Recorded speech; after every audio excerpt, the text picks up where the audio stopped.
18 படிகள் உணர்த்தும் தத்துவம் என்னென்ன? மறக்காம பாருங்க. வாங்க வீடியோக்குள்ள போகலாம். முதல் படி விஷாத யோகம். பிறப்பு நிலையற்றது. நாம் செய்யும் நல்லவையும் கெட்டவையுமே நம் புண்ணிய பாவங்களை நிர்ணயிக்கும் என்று உணர வேண்டும். இறைவன் அருளால் முக்தியடைய வேண்டும் என்ற ஆத்ம துடிப்பே விஷாத யோகம். இதுவே முதல் படி. இரண்டாம் படி சாங்கிய யோகம். பரமாத்மாவே என் குரு என்பதை உணர்ந்து அவரிடம் ஆத்ம உபதேசம் பெறுவது இரண்டாவது படி. மூன்றாம் படி கர்மயோகம். உபதேசம் பெற்றால் போதுமா? மனம் பக்குவம் அடைய வேண்டாமா? பலனை எதிர்பார்க்காமல் கடமையை செய்யும் பக்குவம் மூன்றாவது படி. நான்காம் படி ஞான கர்ம சந்நியாச யோகம். பாவம் புண்ணியங்கள் பற்றிக்கூட கவலைப்படாமல் எதன்மீதும் பற்று இல்லாமல் பரமனை அடையும் வழியில் முன்னேறுவது நான்காம் படி. ஐந்தாம் படி சந்நியாச யோகம். நான் உயர்ந்தவன் என்ற கர்வம் இல்லாமல் தான தர்மங்கள் செய்வது ஐந்தாம் படி.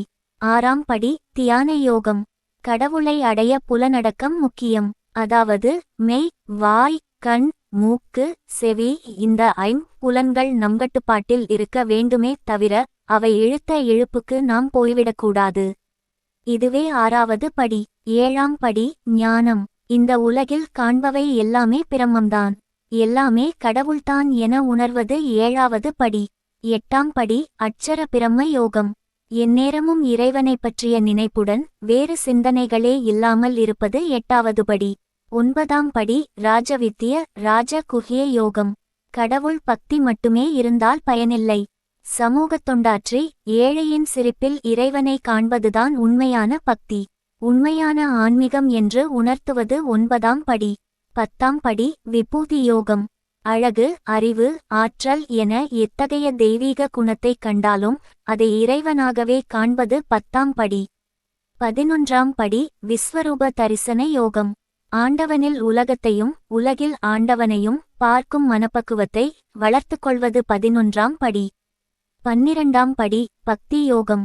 இன்பம், துன்பம், விருப்பு வெறுப்பு, ஏழை பணக்காரன் என்பன போன்ற வேறுபாடுகளைக் களைந்து எல்லாவற்றிலும் சமத்துவத்தை விரும்புவது 12ஆம் படி. 13ஆம் படி க்ஷேத்ரக் விபாக யோகம். எல்லா உயிர்களிலும் வீற்றிருந்து ஆண்டவனே அவர்களை இயக்குகிறார் என்பதை உணர்த்துவது 13ஆம் படி. 14ஆம் படி குணத்ர விபாக யோகம். பிறப்பு, இறப்பு, மூப்பு ஆகியவற்றால் ஏற்படும் துன்பங்களை அக்கட்டி இறைவனின் முழு அருளுக்கு பாத்திரமாவதே 14ஆம் படி. 15ஆம் படி தெய்வாசுர விபாக யோகம்.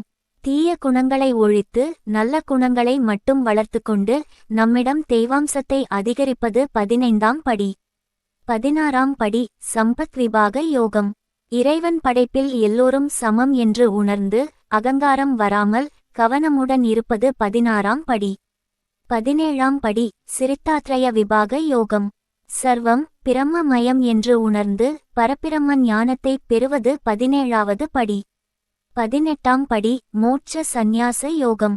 யாரிடமும் எந்த உயிர்களிடமும் பேதம் பார்க்காமல் உன்னையே சரணாகதி அடைகிறேன் என்று இறைவன் சன்னதியில் வீழ்ந்தால் அவன் அருள் செய்வான் என்று ஆண்டவனையே சரணடைவது 18ஆம் படி.